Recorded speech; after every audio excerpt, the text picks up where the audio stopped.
रोहित और समीर सालों बाद एक शांत कैफे में मिले थे। सूरज की मध्यम रोशनी खिड़की से छनकर उनकी टेबल पर गिर रही थी, जहां 2 कप कॉफी रखे थे। रोहित मुस्कुरा रहा था, मानो वक्त ने उनके बीच की दूरियों को कभी मिटने नहीं दिया था। जबकि समीर की आंखों में हल्की झिझक थी।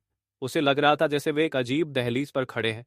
रोहित ने चुप्पी तोड़ते हुए कहा कि 7 साल हो गए, लेकिन फिर भी यह मुलाकात मानो कल की बात हो।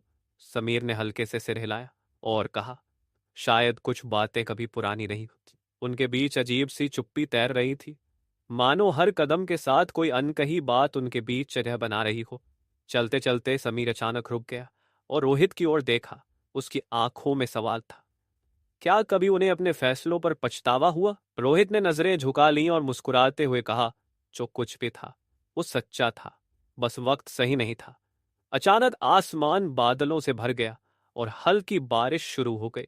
दोनों तेजी से दौड़ते हुए एक पुराने बरगद के पेड़ के नीचे पहुंचे। बारिश की बूंदें उनके बालों और चेहरे पर गिर रही थीं और पेड़ के नीचे की नजदीकी में उनके बीच की दूरी जैसे धीरे धीरे पिघलने लगी।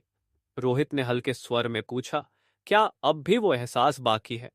समीर ने निगाहें चुराते हुए कहा, कभी गया ही नहीं, बस दबा रहा। कुछ पल वे एक दूसरे की आंखों में देखते रहे, मानो वही पलों का इंतजार था जो बरसों से अधूरा रह गया था। बरगद के नीचे खड़े समीर को वह रात याद आ गई, जब उसने पहली बार अपने जज्बातों को रोहित के सामने जाहिर किया था। वो रात हल्की बारिश से भरी थी, जब वे दोनों एक छतरी के नीचे खड़े थे। उस रात सब कुछ बदल सकता था, लेकिन तभी किसी ने दरवाजा खटखटाया था और हर एहसास वहीं अधूरा रह गया था।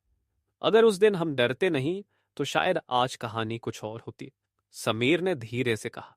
रोहित ने हल्की मुस्कान के साथ जवाब दिया, शायद। लेकिन अब डरने की कोई जरूरत नहीं। वर्तमान में वापस लौटते हुए रोहित ने समीर के कंधे पर हाथ रखा। हल्की बारिश अभी भी जारी थी, लेकिन इस बार कोई डर नहीं था। दोनों ने एक दूसरे की आंखों में देखा और बरसों का सारा झंझट जैसे पिघल गया। रोहित ने मुस्कुराते हुए कहा, शायद अब वक्त सही है समीर। समीर ने हल्की मुस्कान के साथ सिर हिलाया और कहा, हाँ, शायद अब वक्त सही है।